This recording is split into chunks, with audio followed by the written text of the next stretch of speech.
Welcome back to Beyond Mortgage, everyone. I'm Dan Trinidad, and I am excited to talk and learn from my guest today, Debbie Marcoux. Debbie began real estate as a youngster back in 1995 and transitioned into lending in 2002. She's closed thousands of loans. She has her own radio talk show called Mortgage Mom Radio. She's a wife, mother. Needless to say, Debbie's got a lot going on. Welcome, Debbie. Thank you. Thank you so much. It's great to be here. Yeah, I've heard so many great things about you, and actually watched some of your radio shows and listen to your podcast as well. So maybe let's start off by the majority of our guests are loan officers and real estate agents, but a little bit of everybody. So maybe start off by telling everyone your story of how you got into real estate and the transition to lending. Yeah, sure. So I was in high school and didn't want to be in high school. Just didn't like it. My parents were real estate agents, and they had me working with them at the office and answering phones, running the excuse me, running the MLS back in the day, which was DOS. That was a lot of fun. Pulling microfiche for title, as they were going to take listings, and calling and scheduling appointments. They'd make me sit open houses. So, it was just one of those things where I just kind of morphed into it. And I thought, this is a great way if I could get my real estate license to put myself through college. I can make money, I can pay for college. This would be great. So really it got started that way. I started taking classes before I even turned 18, passed all of my real estate principles and all of the extra, real estate appraisal and real estate finance that you have to take to get that license.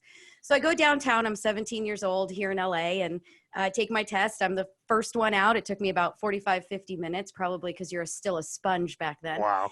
And, I passed it with flying colors first time out. So I got my real estate license. They wouldn't send it to me until my 18th birthday.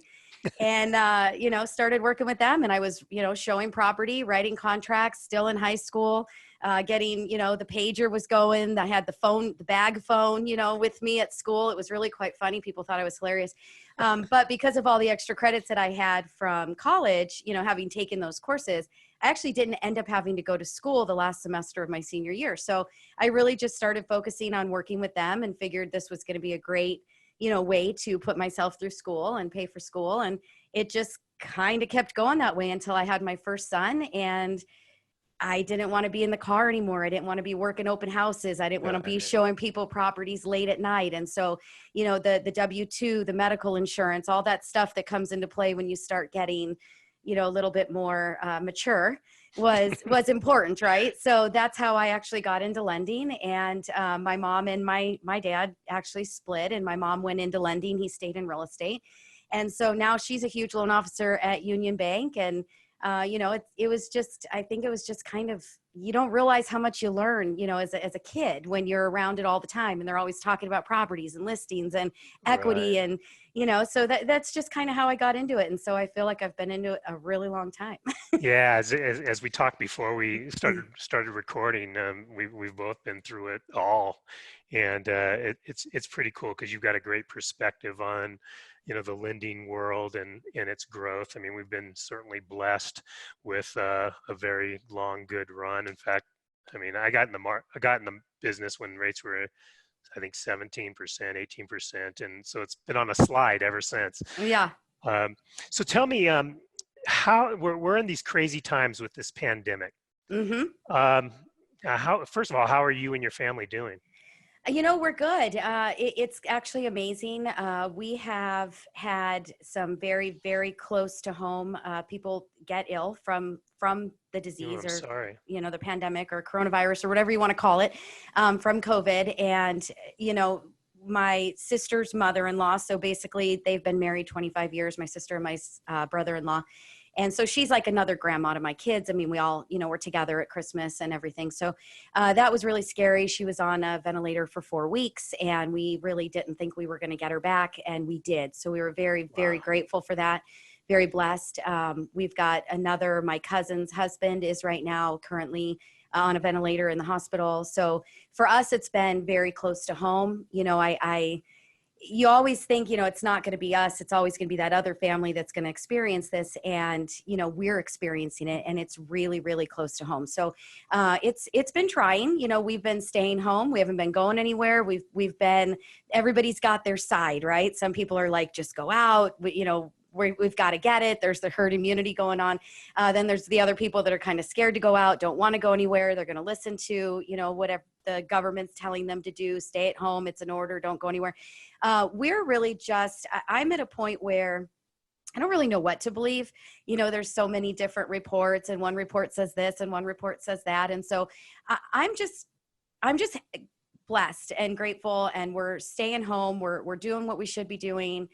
We're going to sit back and watch, and, we're going to see. I mean, things are starting to open up, and people are going to start going out again and, going to the stores, and we'll see restaurants start to open soon. And, I think for me and my family, because it's been so close to home, we're just going to sit and watch for a little bit and see, truly what comes of it, and, keep our distance and do what we have to do. Obviously you can't stop living life, but, definitely probably stay a little further away for the time being. Man, I agree with you 100%.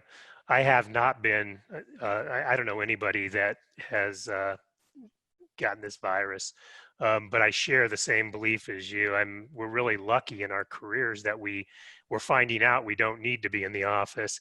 And so why take that unknown, even if maybe it's not, but why take that risk if you don't have to? And I could see, why you would want to be extra precautious with this, but we don't have any plans of going out. In fact, I'm kind of enjoying this. Yeah. It's just I've been able to catch up on a lot of things I procrastinated. I've been able to study and learn more. I've been able to lead differently, learn how to lead from a Zoom call, and so there's a lot of benefits. Get in shape, and so I kind of like it. But I understand all these people that don't have income, that have lost jobs, why they want to take the risk. If they don't believe there is a risk, or if they believe there's a risk that they're willing to take and get back out there. So what are you doing, like, with your family? Are you how are you balancing family, the mortgage business, Work. the Yeah. radio show, at home where there's no escape? Yeah. So I'm actually really lucky. I sent everybody home from the office, March 16th or whatever that day was that they came out and said, that's it, we're in California. Governor Newsom said that, stay-at-home orders are in place March 16th. So I sent everybody home, and everybody worked from home. I worked from home for the first month. It was really, really difficult for me. I have two older sons that are very self-sufficient. One 19, graduated high school already. He actually works for me. He's learning right now. I've got one that's 15, very easy. I'm, yelling at him, did you get on and do your Google Classroom? It's nothing that I really have to watch or maintain. But I do have a 4-year-old that is autistic, and he does not talk. He's still in diapers. He's very, very delayed behaviorally. So when I'm on the phone, he's screaming, the dogs are barking, he's trying to crawl on my lap, he's trying to push the buttons, a lot like an 18-month-old would, but a lot bigger like a 4-year-old. So he's pretty strong. And it was just really, really hard. So with knowing that everybody was gone from the office, nobody was here, it was empty.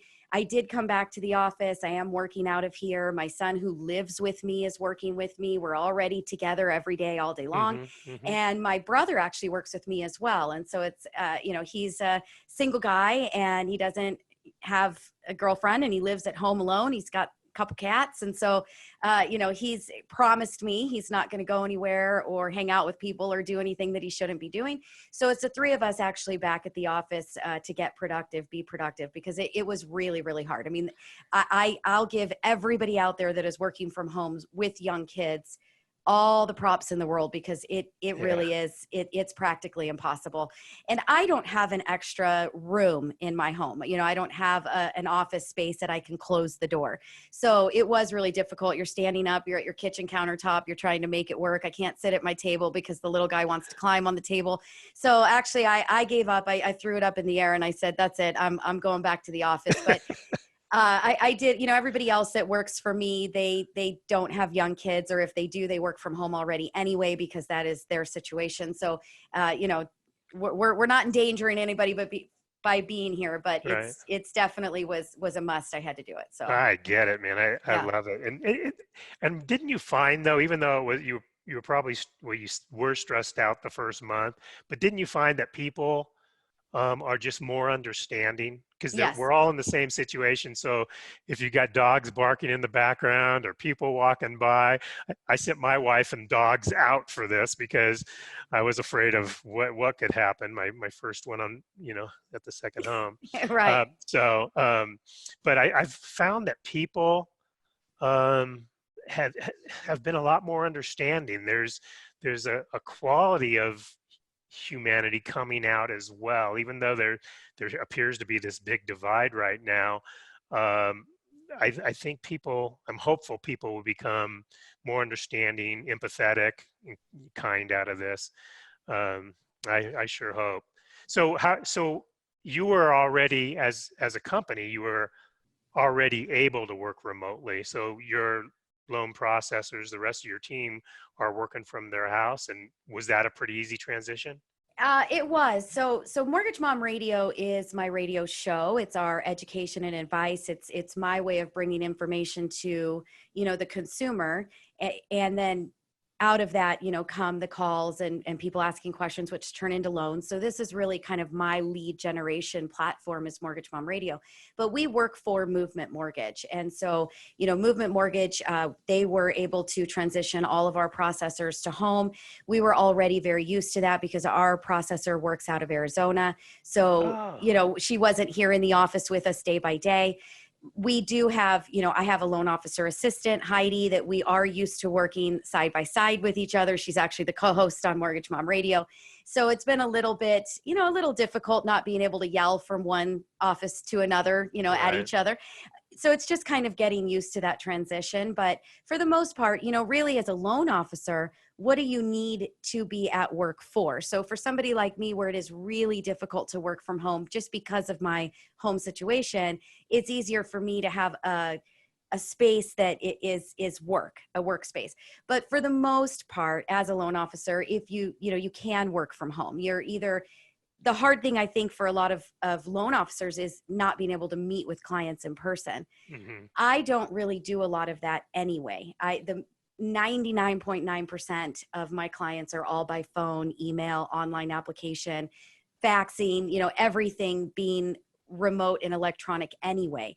And that's how I think the majority of loan officers these days are. So for my team, we haven't necessarily felt any real rip. The hard thing has just been, I think, more communication. So, somebody's answering the phone at the front desk and it's really easy to know who's in, who's available, put the call on hold. Maybe if they don't answer, walk over there and see if they're on the phone already. So it makes it a little bit easier to transition the calls and things of that nature. But for the most part, we were able to pretty seamlessly make it all work with everybody being divided and working from home. Right, that's great. Yeah, I find the most difficult part of it is just the challenge of how do I maintain culture? How that mood, that energy when you're not, able to go in the office, say hello, how was your weekend, stuff like that. But we're getting better at it. I'm finding our Yeah. loan officers though are actually becoming better. The ones that felt like they needed to be face to face with customers are finding that they could be more More. efficient doing it on Zoom and That was going to be the exact word I was going to give you. I was going to say more efficient because it's much quicker. It's much faster. If you've got somebody's information right in front of you, you can work through it and then have a really great phone call. When they come in and they sit down in front of you, it's a 4-hour session, because you have to review it and you've got to pull credit and you've got to get it entered into the system and, really to try to figure out what you're doing. So it is much more efficient when you are using your technology. But, I've actually solved the culture part. We actually, as a team, will get together about twice a week, 2-3 times a week, and we will Zoom and we'll all Zoom together. And it's just my small team. It's not, it's not Movement Mortgage as a company. It's not as a region. As my small team is the 7 of us, all 8 of us together, we will all Zoom and it's always at 3:57. And we'll typically, start that with, a cheers and a cocktail. But it's keeping everybody together and it's keeping us, how are things going? What's going on with you? And, oh, did you know that this guideline changed? Hey, did you see that? Hey, I ran into this yesterday. And that is really actually solving that problem of not having that water cooler talk in Wow, the actual that's great. office. So you said you do that 2 or 3 times a week, We do, yeah. and So always yeah, at we're 3:50. alcoholics, yes. Well, I'm having one too, just not with a meeting. And you do it at 3:57. 3:57. How'd you come up with that? Well, so I was working one day and I was on the phone with a client, but I knew it was just time. We all needed to kind of like regroup and get together and see how everybody was doing. And I said, hey, can everybody be ready at 3:57? And it was basically like I needed 5 minutes. And so that was the 5 minute mark. And ever since that time, it's just that's turned into our thing. So, and every now and then one of them will reach out, to all of us on instant messenger through Teams and just say, hey, anybody need a 3:57 meeting today? And we'll say yes, and everybody gets on. And that's really, I think, been able to solve that problem, and it's really been helpful as well, especially right now in this ever-changing environment where the guidelines are changing daily, and the home equity lines are disappearing, and jumbos are disappearing, and bank statements are disappearing, and where are you going to get this done, and hey, did you know this happened, and do you know debt ratio, we can't go over 45. So it's just something that is has really been able to fill that piece. It's crazy how all these things Mm. collided. We're dealing with the virus and needing to stay at home. We're dealing with, because of that, we've got this crazy mortgage industry that's so volatile, like you said, with product, and then there's all the conversation of what's going to happen and with our industry. So I mean, it's never ending change, and rates are low. So you're probably extraordinarily busy like we are. We're setting record months and we're working from home. So I like this. I like this concept. Yeah, no, I mean, honestly, I think that it's going to bring a lot of the mortgage industry, and not just the mortgage industry, but I think a lot of other industries as well, to realize that they don't Yeah, I do too. necessarily need people in these big, huge commercial buildings with these big, huge leases or mortgage payments on, that it can be done from home, and that it can be more economical and, better ROI, right? I think all the way around, we're going to start to see that. And hopefully we'll see all the benefits of that. Well, I mean, our air's never been more clean, and, the smog is starting to go away, and nature seems to be revitalizing, other than those, darn hornets or whatever's the We're murder being hornets. attacked. Those are coming in with a vengeance, right? But I think that we're going to start to see a little bit more of that even once this is all over, because it is economically better, and it does run more efficiently. I agree. Saving lots of money too. Yeah. Wow. So what you touched on this a little bit, but what is your outlook? How are you positioning yourself when we can go back to the office? Is it going to go back to normal for you, or what's going to change? And then, what's your outlook on the market? Well, so for me, it is a little bit different because, like I mentioned earlier, I really have to have this separate space to work out of. For me, it's very important. I mean, not only do I have the radio show, so I've got all my equipment and everything set up to do our podcasting and our videos and radio. So I need to have an actual studio. And then on top of that, I can't really work from home. I don't really have that space. So I will keep my office open. Like I said, my team there's about 8 of us in the team in total. So we're a very small group anyway. I'm going to keep the office open, and when everybody is ready to come back to work, if they want to, obviously they're more than welcome to. If it turns out that it's just me and my brother that's running all of my equipment, and my son that's learning at the moment, and he'll probably be learning for years. We know, I did not get to where I am overnight, that's for sure. So if it does turn out that it's really just mainly the 3 of us, then I'll probably downgrade to a little bit smaller office. I don't necessarily need 2,400 square feet of space for just the 4 or 3 of us. So that it'll kind of wait to see how that runs or turns out. But like I said, there are only 8 of us, so we don't really have that problem where everybody's congested on top of each other. Everybody's got their own separate office that they go into and they work out of. I don't have a big bullpen, full of people right next to each other in tiny cubes or anything like that. So, we'll kind of wait and see how that goes. But obviously, if I can downsize and pay a little bit less in rent, and I'm going to do it, I'll definitely take advantage of that. Why not? Yeah, if timing, if you can get out of your current leases, yeah, absolutely. Yeah. So what do you think? So unemployment is extraordinarily high. Hmm. What do you think is going to happen with real estate prices and even our industry? To be honest with you, and I get this question almost every day, I really think that in 2008 and 2009, really it was like 7 to 9, right? It was a long time. But real estate was really the key factor to what brought the economy down. Hmm. It killed us, right? I really believe in this situation that it's going to be what saves us. We have, since 2009, we have qualified every single borrower, full income documentation. Even when the bank statement loans came out and the DSCR DSCR loans came out, I did a couple of those, and now they're gone. But but even when all of those came out, they were still qualifying them. It was the ability to repay, right? We're still looking at the bank statements. You had to be self-employed. We had to see business income being deposited to qualify you, and we had to get the P&Ls, and we had to get the CPAs to verify what their percentage of deduction was from the gross income. And so really, in reality, just about every single client, we can say, qualified for their loan, and they're in homes that they can afford. This time around, the government, the servicers, everybody is aware of the situation. They're aware of the unemployment. They're aware that people are going to have a hard time making payments if they've lost a job. They're starting to offer, the forbearances, and they're good. Things will come into play that I truly believe that we're going to see a lot less people lose their homes.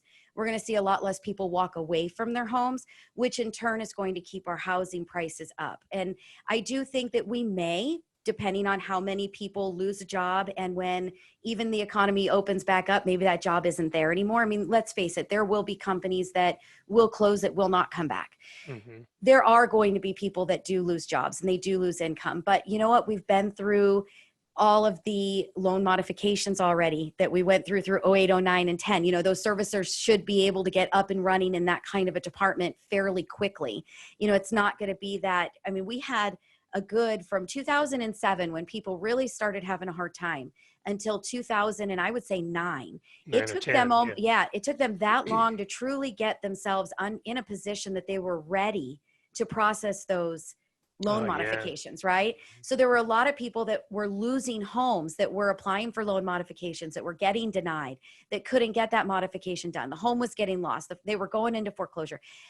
I don't believe that we're going to see that this time. And obviously, this is just my gut telling you what I see, and I've been through it. I just don't see that we're going to get to that point this time. I do think that there will be some people that lose their jobs.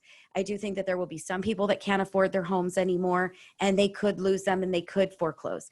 I do think we'll probably see a small dip in value because of that particular situation. We will get a little bit more properties on the market. We'll get a little bit more inventory, and that in all is always going to kind of bring the property value down. But I think it's going to be a much, much shorter run. And I think that we are going to spring back from it very, very quickly. And that is because we did it right. Everybody complained about the CFPB. Everybody was mad about it. I was mad about it. Sure. Right. But at the end of the day, they're really saving our tushes this time around. No Because, question. right? No So question. but we did it right. I really think that the housing market is going to stabilize very, very quickly, even if we do see some drop. And I think that it is what's going to turn our economy back around. We're going to have, there's so many millennials right now. They're getting married, having babies. Now we're going to have a baby boom. We'll probably have a divorce boom, all of which leads to more housing needed, right? I just that's just, I think that I really do believe that housing is going to take us out of this one. And I think even if you buy a house right now and property values drop, that's okay. Real estate is for the long haul. And, at what goes up will come down, and what goes up will go up even higher the second time. So, we're always going to hit that cyclical cycle and go up even further than where we stopped the time before.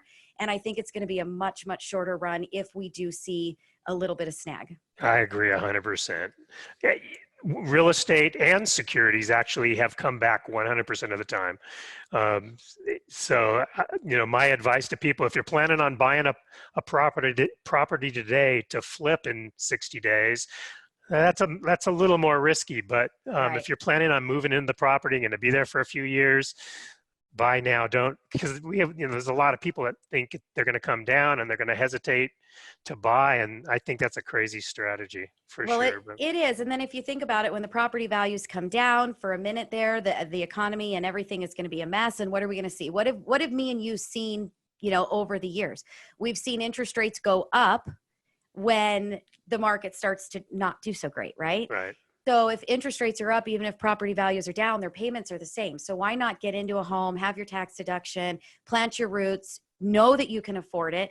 And I think that that's the biggest mistake that people make, is that they try to bite off more that they can chew.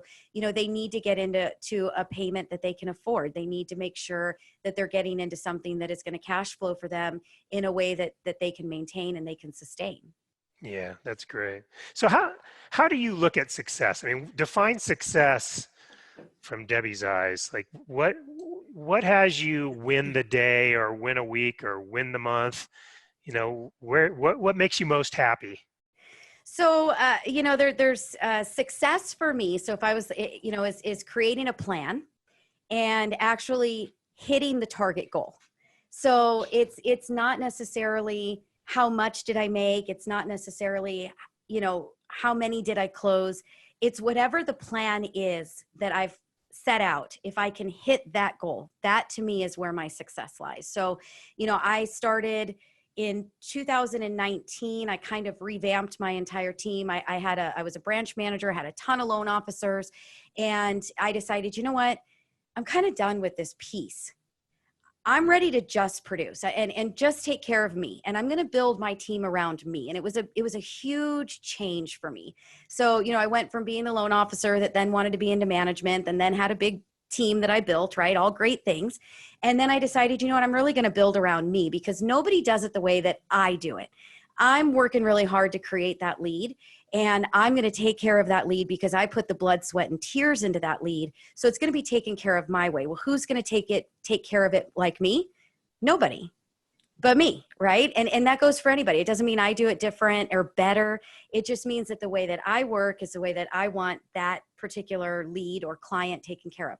So I just rebuilt and re-strategized. And so now, I do have other loan officers that are under me, but they're junior loan officers, and I have loan officer assistants, and I've got an admin assistant. And, I created that goal, and I wanted to be at a certain place, and I hit that mark. And then 2020, at the beginning of this year, I made another goal, and we're on target to hit that mark. And so I don't think that it necessarily is a certain number. I don't think it's a dollar figure. I think it's just getting bigger and better every time, learning from the mistakes that you've made, understanding that the mistakes that you made get you to where you are.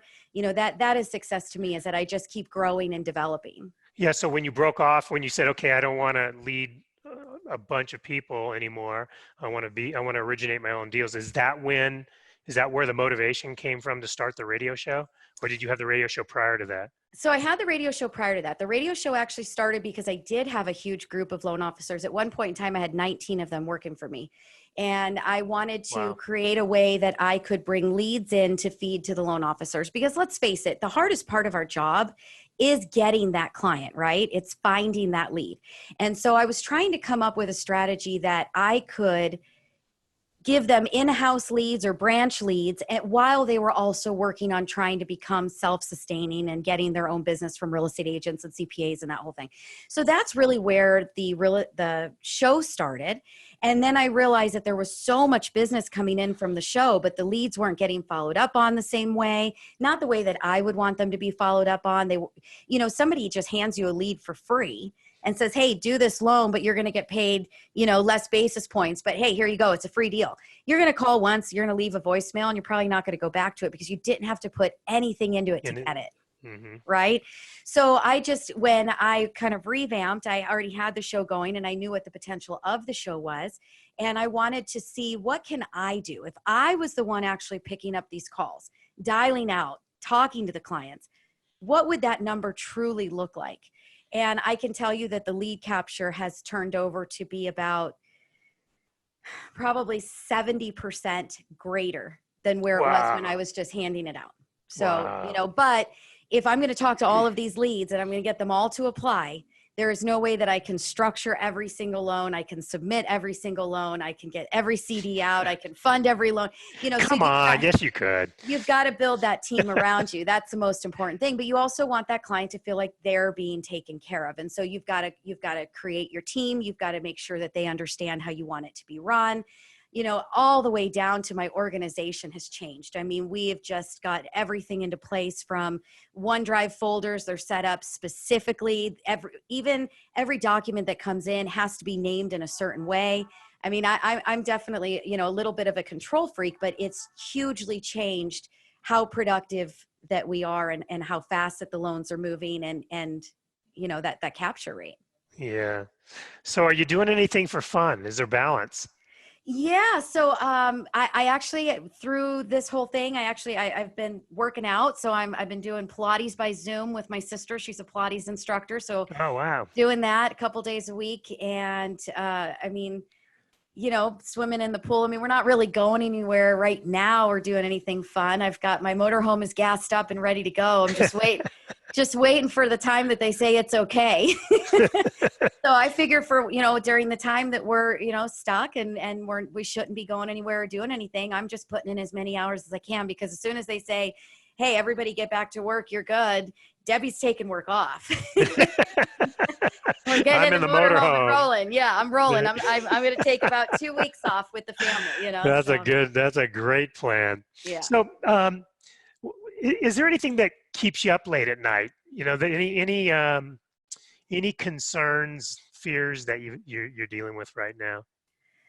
Not really. No. I mean, I worry about how long, is the virus going to stick around, and it's been very, very detrimental for my little guy that does have autism. We don't have all of the therapies going that we had before. He was in special ed in school already for preschool, and not going to school now.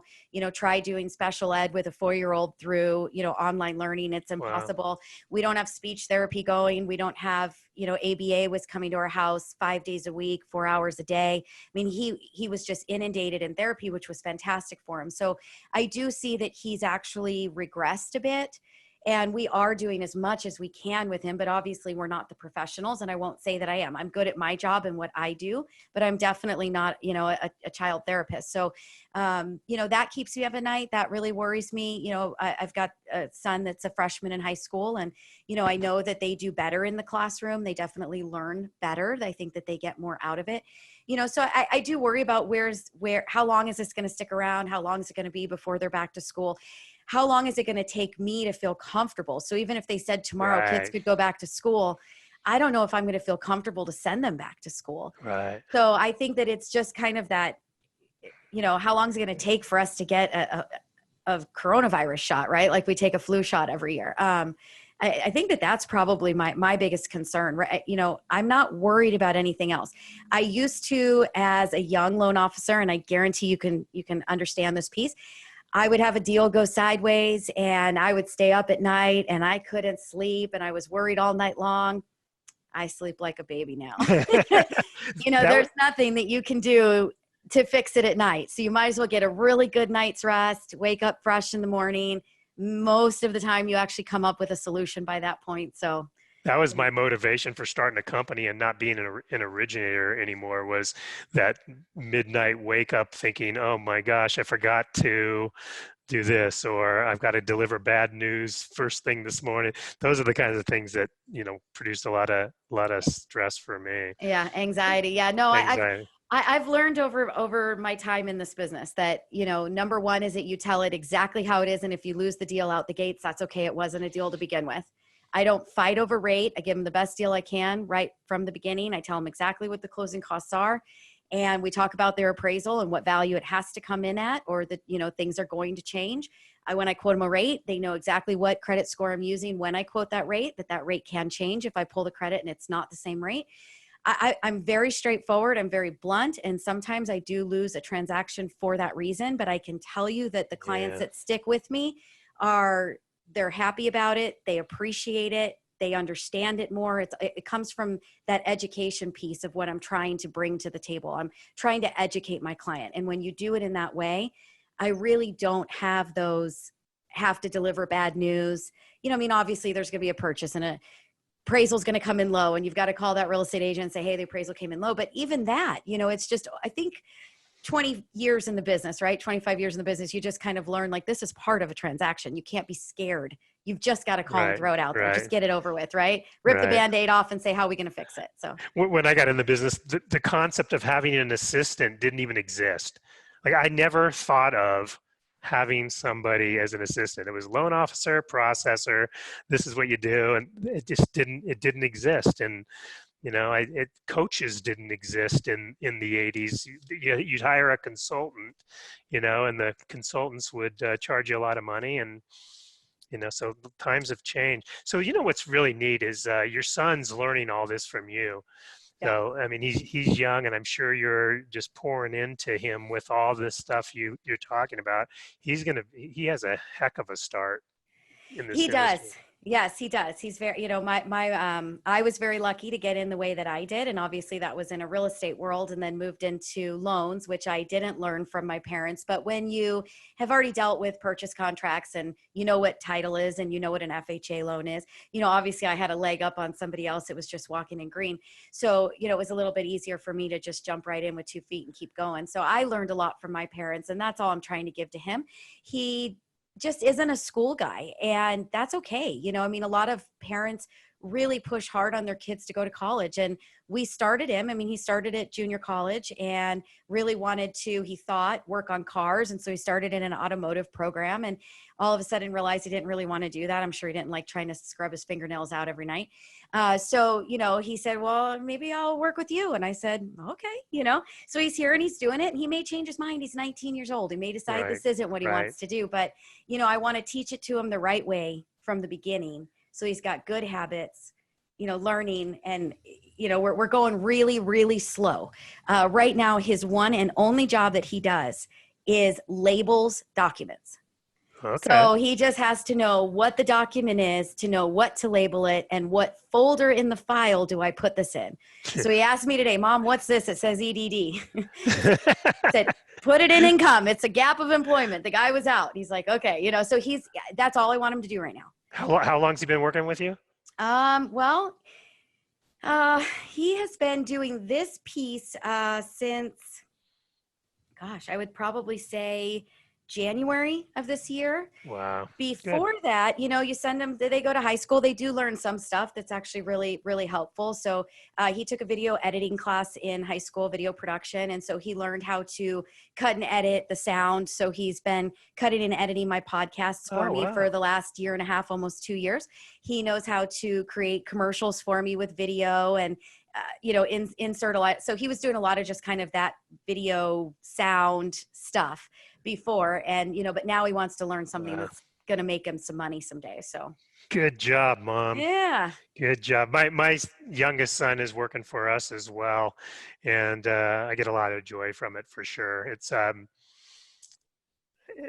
fun, and I generally expect more out of him, so I always got to remind myself to just remember he's young and just starting his career. So be patient. Well, Debbie, I love talking to you and meeting you, and certainly appreciate your time today. If someone wants to get a hold of you or listen to your podcast, how do they find you? Mortgage Mom Radio. That's all they've got to do. They can search it anywhere in Google. It's mortgagemomradio.com. Mortgage Mom Radio is the podcast. Mortgage Mom Radio is the YouTube. So that's really the best way. My telephone number's all over the place. If they really want to find me, that's the easiest way to do it. But Mortgage Mom Radio. That's great. You do such a great job. And again, I wanted to thank you for your time today. No, absolutely. Thank you for having me on. This was great. I wasn't even really quite sure what we were doing or what we were talking about, but I love it. And I'm going to use some of this, for my show as well. I pretty sure you said that was okay. Yeah, and of course. I would love to actually have you come on my show and talk sure, with my listeners. So no, this was great. Thank you so much. I really appreciate it. And I hope you have a good one. Yeah, you too. And stay healthy. Thank you. You too. Bye-bye. Talk to you soon. Bye-bye.